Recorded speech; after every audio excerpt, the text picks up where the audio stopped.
If you clicked on this video, then you are currently in that stage where you just finished your final year and you're a bit confused on whether to do postgrad studies or not, and you need that big sister guide, and that's what I'm here for. Hi, welcome to my channel, and let me guide you on what to expect when you are applying for postgraduate studies and everything that you're gonna encounter as a postgraduate student.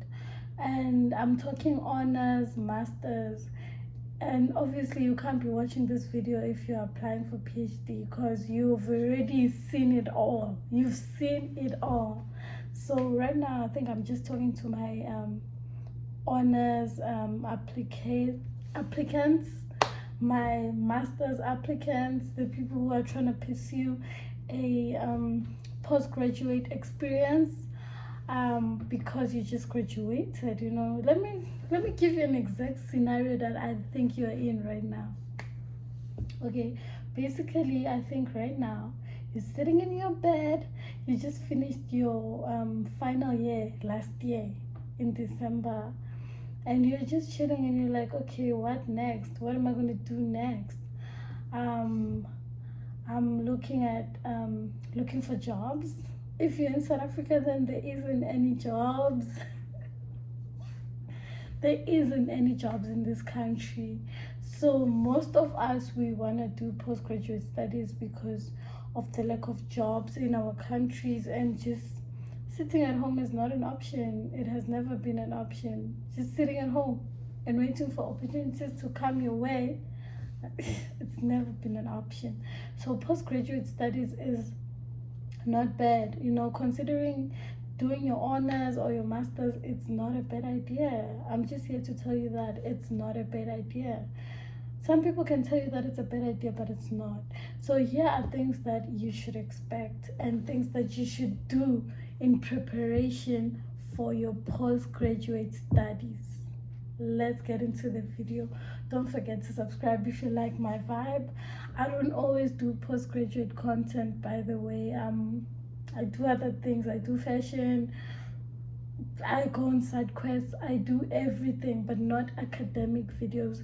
This is probably the only academic video I'll ever do, because sometimes I just feel like it's the beginning of the year and most students are confused, very confused. So I think I should just play my role as somebody who's been through those things, and I should just pass on the knowledge.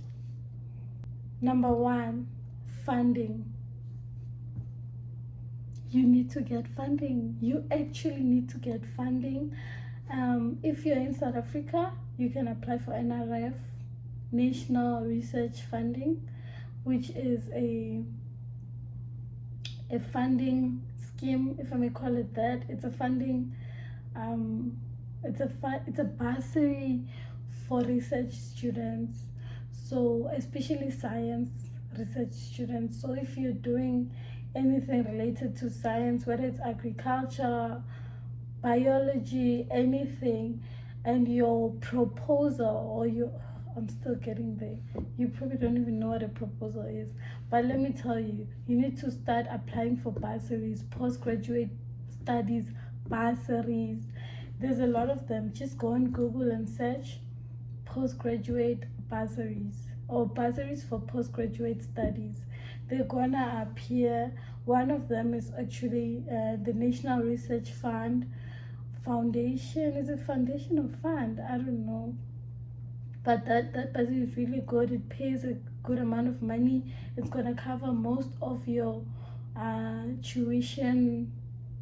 In fact, it's going to cover all your tuition fees and rent and stipend, and it's going to make sure that your research is funded fully, unless maybe you get partial funding, which is also going to cover everything, but it's a small amount of money, meaning that from that lump sum of money that they give you, they're going to take away your tuition, your rent, and then the money remaining is your stipend.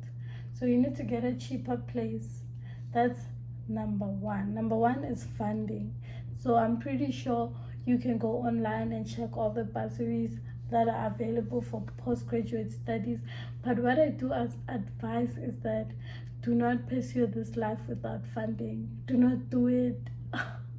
Do not register without funding. You're gonna regret it, because if you do happen to register without funding, depending on different institutions, but the institution that I went to, which is University of Mpumalanga, if you register without funding, you owe them the tuition fee.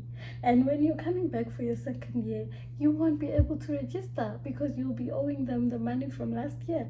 And they're going to want you to pay 15% of that tuition fee so that you can register. So I highly advise that, depending on the institution and its policies, some institutions actually, if you're an unfunded student, they pay for your tuition. So I don't know what other institutions and how they work, but the institution I went to, I highly advise that you don't go there unfunded. So yeah, that's everything you need to know about funding. And I highly recommend that if you are going to pursue postgraduate studies without funding, then you get a cheaper place. You get a cheap accommodation. You make sure that you look for a place that's cheap, because let me tell you something, it's hard. You're gonna need to pay for your own food, pay for everything, and still pull up and study. It's not easy, guys. Let me tell you something that they don't tell you. The reason the National Research Fund gives people this amount of money that they do is because they don't want you to have financial problems while dealing with research, because research is not your friend. Research is not your friend. It has never been your friend. It will never be your friend. So I highly recommend that you get funding, or at least live within your means. Make sure that you don't spend too much money on things like rent, unless you're a rich kid or a Nepo baby. Then I don't think I'm talking to Nepo babies right now, but I highly suggest that you like deal with that first, the funding situation first. And some funding opportunities, you can find that at a university like University of Pretoria. They have fundings where they're looking for 2 students to come work on a project that's already funded. So that's also a good thing, though. You can apply to those type of things where they're looking for like 2 students to work on projects that are already funded, which is a nice thing, because if they take you, you already have a bursary, so you don't need to apply for a bursary. And if you actually can't get funding, I advise that you get a job. I think that getting a job is a good idea, like getting a part-time thing that you're doing on the side, because with masters and honors, I don't know about other degrees, but usually honors has modules. But for masters, because there aren't any modules, you can actually get a job, because you don't need to be on campus every single day. So you can get a part-time job in which you can get some money that can help you survive as a non-funded student. Because it worked for me. I suggest that you apply for internships. Internships are really good, because at the same time, while you're pursuing your degree, you also get experience, which is very important here in South Africa. You can't work anywhere without experience. They want to ask you, fresh from varsity, they want to ask you for 5 years experience. So I strongly advise that getting a job while you're studying is a good thing, especially as a non-funded student, because it will help you learn how to work around your finances. It will help you with money, like surviving. Like, at the end of the day, I need to survive. I need to eat. So yeah, getting a job, I think it's one thing that is very important, and it's overlooked, because people think a job can be an internship or a learnership. You can do an internship while doing your master's. We have HSRC, we have ARC. HSRC is a research council that can also assist you with your with your master's work or your honors work, so you can actually work and get assistance. With HSRC, it's a thing of they give you workshops and seminars, they help you attend all these things that can assist you with your master's work while you're studying. So they also have master's leaves. I mean, not this, they have leaves, study leaves. So when you need to study, you can take a leave. So I strongly advise that if you're an unfunded student, do get a job on the side, because you won't need to be at school all the time. You can even go to school once a week or once a month if you need to talk to your supervisor or whatever. So I strongly suggest that you focus on getting a job, because it's not that hard juggling masters and work. Oh yeah, talking about supervisors, let's talk about getting a supervisor. So what you don't know is that you're going to need to have a supervisor at the school that you're going to, whatever university that you're going to. You need to get a supervisor, which is somebody who's going to supervise your degree, somebody who's going to supervise your entire research, which is a lecturer. So you ask one of your professors to supervise you. Get somebody that has a record of supervision based on your title that you chose, because sometimes you can choose title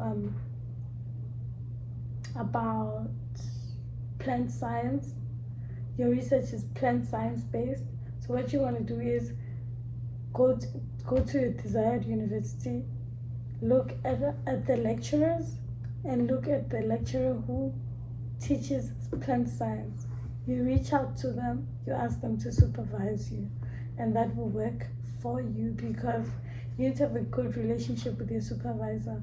Whoever you choose, have a good relationship with them, because these people are going to be the reason whether you graduate or not. So have a good relationship with your supervisor and pick a supervisor that is aligned with your work. Don't just go and pick somebody who's doing animal science while you're doing plant science. It won't work. It's going to disturb your work. So get a supervisor that is aligned with your work and have a very good relationship with them. Because one thing I know is that having a bad relationship with your supervisor can ruin everything for you. Yeah, and then let's move on to the next thing, which is proposal. Honey, you need to fix your proposal. Get a proposal ready. What a proposal is, it's an outline of your research work. It consists of your background. In fact, the first important thing is having a title for your research. Know what you want to research, and please do research something that is relevant. I think people make the mistake of just creating a research project that is not even relevant, and that is not going to help you with anything, because you won't get funding, and it just, it's not going to create any opportunities for you. You need to create a title that is fundable by research foundations. So create a title that is good and relevant, and then do an outline, a research outline. You all know what research outline is. If you did your honors, then you know it's obviously background, research problem. Know what you're doing this research for. What is the problem that you're trying to fix. So you get your problem statement, your aims. Why are you researching this? What is the aim behind this research project? So you need to have a proposal ready. So you can take a gap year if you want. You can take a gap year and then think up while you're chilling at home. You can create a proposal that is worthy and fundable. So yeah, you can even with ChatGPT, come on. So use ChatGPT in a good way. Yeah, my phone died, but I'm back. So what I was saying is, you need to have a research project that is fundable and is good, it's relevant, especially now in 2026. There's so much work that's already been done, but I highly suggest that you sort that out. You can use ChatGPT to Google what are some of the research projects that haven't been studied, and yeah, you can take that route. We need to use ChatGPT in a good way. We shouldn't use it in bad ways to cheat and everything, but we can use it there's a word for it. I forgot the word, but we need to use it in a good way, not in a bad way. So I've already talked about funding, I've already talked about living amongst your means, I've also talked about proposal. Then I think I'm gonna talk about mental health. Yeah, it does take a toll on your mental health, but be prepared. This is why I'm giving you the book of life, to prepare yourself, okay? Postgraduate studies will drain the life out of you. It will drain the life out of you, but you need to soldier on, because you're a soldier. You are a soldier, okay? Mental health. Your mental health will go down the drain. You will be drained. You will be exhausted 90% of the time. It'll take everything away from you. But be prepared, because you are a soldier. You chose this life, soldier. So keep going. Yeah, it will. Especially if you're not funded. Guys, I swear, like, do not take this route if you're not funded. Like, get funding first. Oh my god. It's the worst, especially if you're a full-time student. You need to have funding, guys. I swear. I think one of the things that makes this hard is not having funding. So what I do suggest is that, let's say you don't have funding and you're in it. Okay, sharp soldier, listen. Take care of your mental health. Sometimes when life feels like you shouldn't write the paper, then don't write it. Take time to rest. So in taking care of your mental health while doing your honors or your masters, you need to take it easy. Do one thing at a time. Have a schedule, a work plan that is going to help you navigate where you are in your studies. So the first thing is proposal, right? In a day you can have a goal, or in a week your weekly goal, that on Friday I check what did I do this week, research related, and do other things that are gonna fill your cup. Do not force to write even when you don't feel like writing. Be prepared. Take care of your mental health. That's very important if you want to make it in this game. You get what I'm saying? Oh, and if you don't, oh yes, I forgot to talk about this. Have an external hard drive where you keep all your work, because if your PC died while you have all these things, all your work in one place in a PC, babe, you'll cry, because you're gonna have to rewrite everything. So if it's either you have an external hard drive, a USB, or you maybe send everything to your email where you can be able to access it.